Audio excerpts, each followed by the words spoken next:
Everyone, welcome back to my channel learn well. I hope आप सभी अच्छे होंगे। आज की इस वीडियो में हम डिस्कस करने जा रहे हैं फंक्शंस ऑफ अ फर्म। जैसे कि हमने पिछली वीडियो में देखा था कि why do firm exist and उसके रीजंस, लेकिन आज की वीडियो में हम देखने जा रहे हैं फंक्शन किसके, फर्म के। वीडियो स्टार्ट करने से पहले अगर आप इस चैनल पर नए हो या फिर आपने अभी तक मेरे चैनल लर्नवेल को सब्सक्राइब नहीं किया है तो जल्दी जाके इसे सब्सक्राइब कर लीजिए and don't forget to press the bell icon ताकि आपको फ्यूचर वीडियोस का अपडेट टाइमली मिलता रहे। तो चलिए आज की वीडियो स्टार्ट करते हैं without wasting any time. Function का मतलब है फर्म का काम क्या होता है। सबसे पहला पॉइंट है प्रोडक्शन एंड वैल्यू क्रिएशन। ये सबसे पहला और सबसे इम्पॉर्टेंट फंक्शन है। फर्म रिसोर्सेज को कंबाइन करती है और प्रोडक्ट्स बनाती है। इस प्रोसेस में वैल्यू क्रिएट होती है। जैसे कि फार्मर वीट उगाते हैं, बेकरी उस वीट से ब्रेड बनाती है, ब्रेड की वैल्यू वीट से ज़्यादा होती है। इसी को वैल्यू क्रिएशन कहते हैं। हमारा सेकंड पॉइंट है price and output decisions. Firm decide करती है कितना प्रोड्यूस करना है और किस प्राइस पर सेल करना है। ये डिसीजन डिमांड और कॉस्ट को देखकर लिया जाता है। जैसे कि अगर डिमांड बहुत हाई है तो प्रोडक्शन बढ़ाया जा सकता है। अगर डिमांड हमारी कम है तो प्रोडक्शन रिड्यूस की जा सकती है। इसी तरह प्राइस भी मार्केट कंडीशन के हिसाब से डिसाइड होते हैं। Third point is risk bearing and uncertainty management. Business में रिस्क तो होता ही है। मैनेजर्स प्लानिंग करके रिस्क को कंट्रोल कर सकते हैं। फॉर एग्जाम्पल, अगर किसी कंपनी को लगता है कि एक ही प्रोडक्ट पर डिपेंड रहना रिस्की है तो वो नए प्रोडक्ट्स लॉन्च कर देती है। इससे रिस्क डिवाइड हो जाता है। नेक्स्ट पॉइंट है रिसोर्सेज एलोकेशन। रिसोर्सेज लिमिटेड होते हैं। फर्म डिसाइड करती है कि पैसा कहाँ इन्वेस्ट करना है, कितने एम्प्लॉयज हायर करने हैं, कौन सी मशीन खरीदनी है, कौन सी टेक्नोलॉजी यूज करनी है। इससे रिसोर्सेज का बेस्ट यूज होता है। Next point is investment and growth decisions. Firm future के लिए डिसीजन लेती है, जैसे नया ब्रांच खोलना है या फिर नहीं, न्यू मशीन लेनी है या फिर नहीं, न्यू मार्केट में एंटर करना है या फिर नहीं, रिसर्च में इन्वेस्टमेंट करना है या फिर नहीं। ये सब ग्रोथ डिसीजंस होते हैं। फॉर एग्जाम्पल, अगर रायसीला पंजाब के बाद हरियाणा में भी प्लांट खोलती है तो ये एक्सपेंशन डिसीजन होगा। नेक्स्ट पॉइंट है हमारा employment and motivation of labour. Student, कोई भी फर्म एम्प्लॉयज के बिना काम नहीं कर सकती। इसीलिए फर्म का एक इम्पॉर्टेंट फंक्शन होता है एम्प्लॉयज को हायर करना, उन्हें ट्रेनिंग देना और मोटिवेट करना। सिर्फ एम्प्लॉयज को जॉब देना ही काफी नहीं होता है, उन्हें मोटिवेट भी करना पड़ता है ताकि वो अच्छे से काम करें। मोटिवेशन देने के तरीके क्या होते हैं, जैसे कि सैलरी देना, बोनस देना, प्रमोशन देना, incentives, training and appreciation.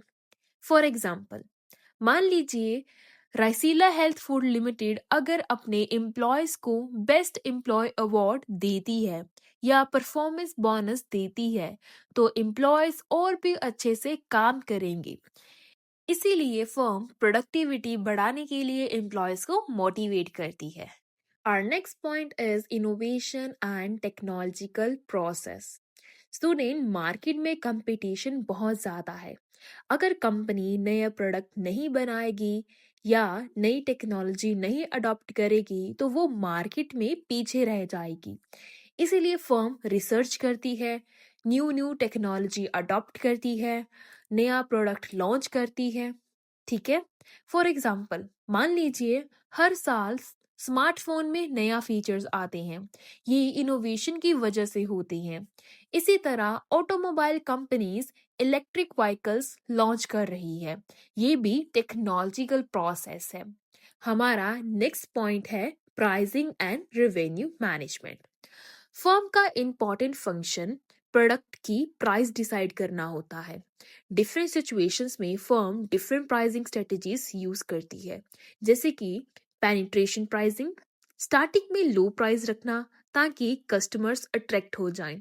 For example, जियो ने लॉन्च के टाइम पर फ्री और बहुत सारे सस्ते प्लान दिए थे।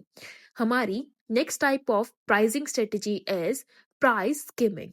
स्टार्टिंग में हाई प्राइस रखना, बाद में ग्रेजुअली कम कर देना, इसे प्राइस स्कीमिंग कहते हैं। For example, new flagship smartphones launch के टाइम महंगे होते हैं, बाद में उनकी प्राइस कम हो जाती है। Next type of strategy is competitive pricing. Competitors को देखकर प्राइस डिसाइड करना, इसे कॉम्पिटिटिव प्राइसिंग कहते हैं। Next and last type of strategy is cost plus pricing. Cost के ऊपर प्रॉफिट ऐड करके सेलिंग प्राइस डिसाइड करना, इसे कॉस्ट प्लस प्राइसिंग कहती है। हमारा नेक्स्ट फंक्शन है market strategy and competition. Student, her firm market में सरवाइव करना चाहती है, इसीलिए वो कंपटीटर्स का एनालिसिस करती है और डिफरेंट स्ट्रेटजीज यूज करती है, जैसे कि better quality, advertising, discounts, product differentiation and better customer services. For example, दो शैम्पू कंपनीज सेम मार्केट में compete कर रही हैं। एक टीवी एडवर्टाइजमेंट चलाती है, दूसरी फ्री सैशे देती है। दोनों कस्टमर्स को अट्रैक्ट करने की स्ट्रेटजीज यूज कर रही हैं। Next type of function is coordination of supply chain. Supply chain का मतलब है रॉ मटेरियल से लेकर कस्टमर तक प्रोडक्ट पहुंचाने का एक कंप्लीट प्रोसेस। फर्म इंश्योर करती है कि रॉ मटेरियल टाइम पर आए, प्रोडक्शन टाइम पर हो, पैकेजिंग टाइम पर हो, डिस्ट्रीब्यूशन स्मूथली हो, कस्टमर को प्रोडक्ट डिले के बिना मिल जाए। फॉर एग्जाम्पल, मान लीजिए अगर बेकरी में फ्लोर ही लेट आएगा तो ब्रेड नहीं बन पाएंगे। इसीलिए सप्लाई चेन मैनेजमेंट बहुत इंपॉर्टेंट होता है फर्म के मामले में। हमारा नेक्स्ट फंक्शन है wealth maximization and shareholders value. Student, सिर्फ प्रॉफिट कमाना ही ऑब्जेक्टिव नहीं होता। कंपनी अपनी ओवरऑल वैल्यू भी इंक्रीज करना चाहती है, ताकि ओनर्स, शेयर होल्डर्स, इन्वेस्टर्स सबको लॉन्ग टर्म बेनिफिट मिले। मान लीजिए अगर कंपनी कॉन्टिन्यूसली ग्रो करती है तो उसके शेयर्स की वैल्यू भी इंक्रीज होती है, इससे शेयर होल्डर्स को फायदा होता है। Next function is corporate social responsibility and reputation building. आज की मॉडर्न फर्म सिर्फ पैसा कमाने के लिए नहीं होती है, वो सोसाइटी के लिए भी काम करना चाहती है, जैसे कि प्लांटेशन ड्राइव चलाना, स्कॉलरशिप्स देना, एजुकेशन सपोर्ट प्रोवाइड करना, ब्लड डोनेशन कैंप लगाना, वुमेन एम्पावरमेंट, एनवायरमेंटल प्रोटेक्शन। ये सब कंपनी की गुडविल और रेपुटेशन इंप्रूव करने के लिए होती है। इससे कस्टमर का ट्रस्ट भी बढ़ता है। स्टूडेंट, अब तक हमने ये समझा कि फर्म क्या होती है, फर्म क्यों एग्जिस्ट करती है और उनके फंक्शंस क्या होते हैं। अब एक इम्पॉर्टेंट क्वेश्चन आता है, क्या फर्म जो चाहे वो कर सकती है? The answer is no. हर फर्म के सामने कुछ लिमिटेशंस या प्रॉब्लम होती हैं जो उनके डिसीजन को इफेक्ट करती है। इन्हीं लिमिटेशंस को कंस्ट्रेंट्स कहते हैं। कंस्ट्रेंट्स का मतलब होता है रुकावट या लिमिटेशन। मैनेजरियल इकोनॉमिक्स में constraint on the operation of the firm का मतलब है वो फैक्टर्स या वो लिमिटेशंस जो फर्म के प्रोडक्शन, प्राइसिंग, इन्वेस्टमेंट और एक्सपेंशन जैसे डिसीजंस को लिमिट करती है। सिंपल वर्ड्स में अगर बात करें, ये ऐसी बाउंड्रीज होती हैं जिनके अंदर रहकर मैनेजर को डिसीजन लेना पड़ता है। Firm is divided into market, social, legal, financial, technology and input. इसको याद करने की ट्रिक है एमएफ टिल्स। एमएफ टिल्स मतलब M for market, F for financial, T for technological, I for input, L for legal and S for social. Student, पहला कंस्ट्रेन है मार्केट कंस्ट्रेन। हर फर्म मार्केट में काम करती है और मार्केट में कंपटीशन होता है। फर्म अपनी मर्जी से प्राइस डिसाइड नहीं कर सकती। उसे डिमांड और कंपटीशन को भी देखना पड़ता है। अगर फर्म बहुत ज़्यादा प्राइस इंक्रीज कर देगी तो कस्टमर्स दूसरी कंपनी का प्रोडक्ट खरीदने लगेंगे। सपोज एक कैफे छोटे से टाउन में है। अगर वो एक कप ऑफ कॉफी की प्राइस 400 रख दे तो क्या कस्टमर उसे खरीदेंगे? बिल्कुल नहीं, क्योंकि उनके पास 80 से या फिर 100 तक वाली कॉफी का ऑप्शन अवेलेबल है। इसीलिए मार्केट और कंपटीशन फर्म के डिसीजन को लिमिट करती है। मार्केट कंस्ट्रेंट में मैनेजर्स को क्या-क्या चैलेंजेस फेस करने पड़ते हैं? मैनेजर्स को हमेशा ये डिसाइड करना पड़ता है कि कितनी प्राइस रखनी चाहिए, कितना प्रोडक्शन करें और कंपटीशन को कैसे बीट करें। Second type of constraint is financial constraint. Student, किसी भी बिजनेस के लिए मनी सबसे इम्पोर्टेंट रिसोर्स होती है। इसीलिए कहा जाता है कि money is the life blood of every business. अगर फर्म के पास पैसा ही ना होगा तो वो मशीन नहीं खरीद सकती, रॉ मटेरियल नहीं खरीद सकती, एम्प्लॉयज हायर नहीं कर सकती और एक्सपेंशन नहीं कर सकती। मान लीजिए एक startup e commerce company TV advertisement करना चाहती है, लेकिन बजट कम होने की वजह से टीवी एड की जगह इंस्टाग्राम और फेसबुक एड्स चलाती है। ऐसा क्यों? क्योंकि बजट लिमिटेड है। इसी को ही फाइनेंशियल कंस्ट्रेंट कहते हैं। अब मैनेजर्स कौन कौन से चैलेंजेस फेस करता है?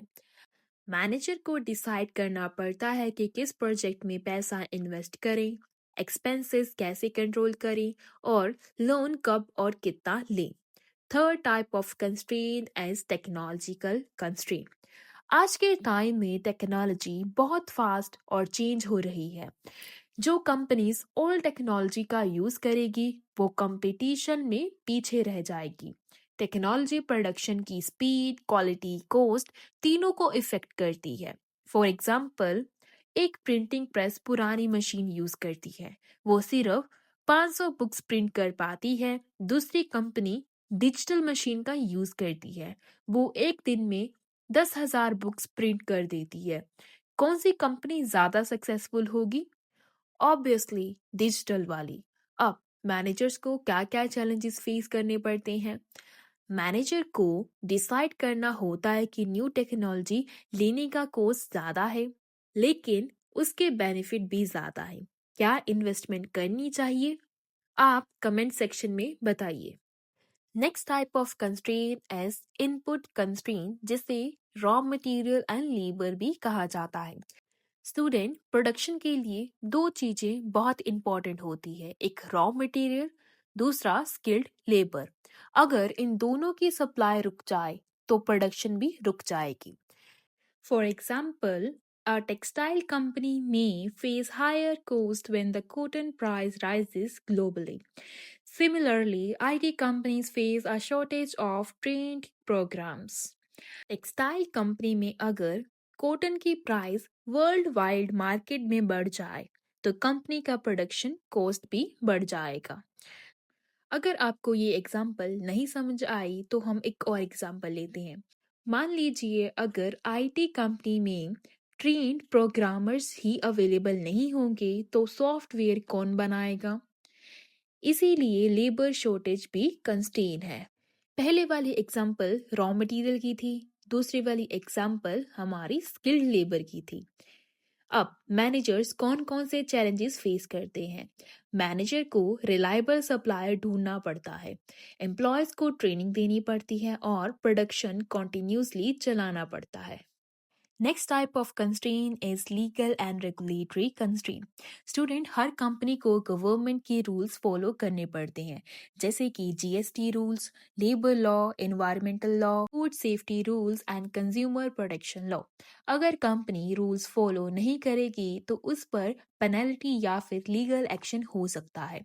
फॉर एग्जाम्पल, एक फार्मास्यूटिकल कंपनी कोई न्यू मेडिसिन मार्केट में लॉन्च करना चाहती है, क्या वो डायरेक्ट सेल कर सकती है? नहीं, उसे पहले गवर्नमेंट अप्रूवल लेनी कंपलसरी है। यही लीगल कंस्ट्रेंट है। अब मैनेजर्स कौन कौन से कंस्ट्रेंट फेस करता है? मैनेजर को इंश्योर करना होता है कि कंपनी हर लॉ और रेगुलेशन को फॉलो करे।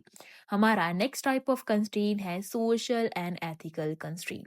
स्टूडेंट, आज के कस्टमर सिर्फ प्रोडक्ट नहीं देखते, वो कंपनी का बिहेवियर भी देखते हैं। अगर कंपनी एनवायरनमेंट या फिर सोसाइटी को इग्नोर करे तो कस्टमर्स उसका बायकॉट भी कर सकते हैं। फॉर एग्जाम्पल, कोई बीवरेज कंपनी ने प्लास्टिक स्ट्रॉ यूज करना बंद कर दिया। ऐसा क्यों? क्योंकि customer environmental friendly products prefer करने लगे। ये सोशल एंड एथिकल कंस्ट्रेंट का एग्जाम्पल है। अब मैनेजर कौन कौन से कंस्ट्रेंट चैलेंजेस फेस करता है? मैनेजर को प्रॉफिट के साथ साथ सोसाइटी और एनवायरनमेंट का भी ध्यान रखना पड़ता है। हमारा next type of constraint is internal constraint. Her problem बाहर से नहीं आती, कभी कभी प्रॉब्लम कंपनी के अंदर भी हो सकती है, जैसे स्किल्ड मैनेजर्स की कमी, poor coordination, old policies, poor communication and weak leadership. ये सब कंपनी की ग्रोथ को स्लो कर देते हैं। फॉर एग्जाम्पल, अगर एक कंपनी में प्रोडक्शन डिपार्टमेंट और सेल्स डिपार्टमेंट एक दूसरे से प्रॉपरली कम्युनिकेट नहीं करते, तो रिजल्ट क्या निकलेगा?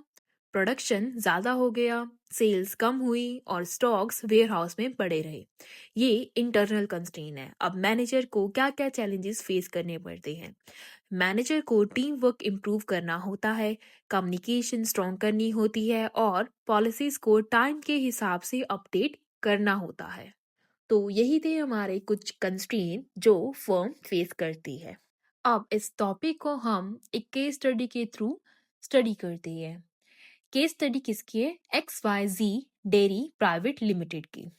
एक छोटी सी कंपनी है जो मिल्क और योगर्ट बनाती है, लेकिन इस कंपनी को कई सारे कंस्ट्रेंट का सामना करना पड़ता है। सबसे पहला कंस्ट्रेंट जो उसे फेस करना पड़ता है वो क्या है? Market constraint. Customers organic milk चाहते हैं, लेकिन कंपनी सिर्फ नॉर्मल मिल्क बना रही थी। रिजल्ट क्या निकला? सेल्स कम हो गई। सेकेंड टाइप ऑफ कंस्ट्रेंट जो XYZ डेयरी प्राइवेट लिमिटेड ने फेस किया, that is financial constraint. The company wanted to expand into 3 cities but lacked bank funding. Company 3 नई सिटीज में एक्सपेंशन करना चाहती थी, लेकिन बैंक से लोन नहीं मिला, जिसकी वजह से एक्सपेंशन रुक गया। हमारा नेक्स्ट टाइप ऑफ कंस्ट्रेंट है जो XYZ डेयरी प्राइवेट लिमिटेड ने फेस किया, that is technological constraint. Company की मशीन सिर्फ 5000 लीटर मिल्क प्रोड्यूस कर सकती थी। डिमांड थी 10,000 लीटर्स। कंपनी डिमांड पूरी नहीं कर पाई। हमारा नेक्स्ट कंस्ट्रेंट है इनपुट कंस्ट्रेंट। समर सीजन में फार्मर से मिल्क कम मिलता है, जिसकी वजह से प्रोडक्शन भी कम हो गया। Next type of constraint as legal constraint. Government ने फूड सेफ्टी के नए रूल्स इंट्रोड्यूस किए। कंपनी को न्यू पैकेजिंग करनी पड़ी, जिसकी वजह से प्रोडक्शन कॉस्ट बढ़ गई। हमारा लास्ट कंस्ट्रेंट है सोशल कंस्ट्रेंट। कस्टमर्स प्लास्टिक बोतल की जगह ग्लास बोतल प्रेफर करने लगे। कंपनी को पैकेजिंग चेंज करनी पड़ी। अब इन सब का रिजल्ट क्या निकला? XYZ डेयरी प्राइवेट लिमिटेड ने हार नहीं मानी। कंपनी ने धीरे धीरे न्यू टेक्नोलॉजी अडॉप्ट की, छोटे छोटे लोन्स लिए, कस्टमर्स की डिमांड को समझा, बेटर पैकेजिंग इंट्रोड्यूस की और धीरे धीरे बिजनेस ग्रो करने लगा। इससे लेसन क्या मिला? कंस्ट्रेंट्स बिजनेस को रोकने के लिए नहीं होते हैं, बल्कि मैनेजर को बेटर प्लानिंग और स्मार्टर डिसीजन लेने के लिए मजबूर करते हैं। जो फर्म इन कंस्ट्रेंट्स को इफेक्टिवली मैनेज कर लेती है, वही लॉन्ग टर्म में सरवाइव और ग्रो कर पाती है। At the end, conclusion. Every firm operates under different constraints such as market constraint, financial limitation, technological changes, input shortage, legal regulation, social expectations, and internal organizational issue. These constraints influences managerial decision regarding the production, pricing, and expansion. So therefore, effective management of these constraints is essential for the long-term survival and growth and success of a firm. अब मैं आपसे एक question पूछना चाहती हूँ। अगर आप XYZ dairy के मैनेजर होते, तो सबसे पहले किस कंस्ट्रेंट को सॉल्व करते और क्यों? कमेंट सेक्शन में अपना आंसर ज़रूर बताएं। सो आई होप आपको ये टॉपिक बिल्कुल क्लियर हो गया होगा।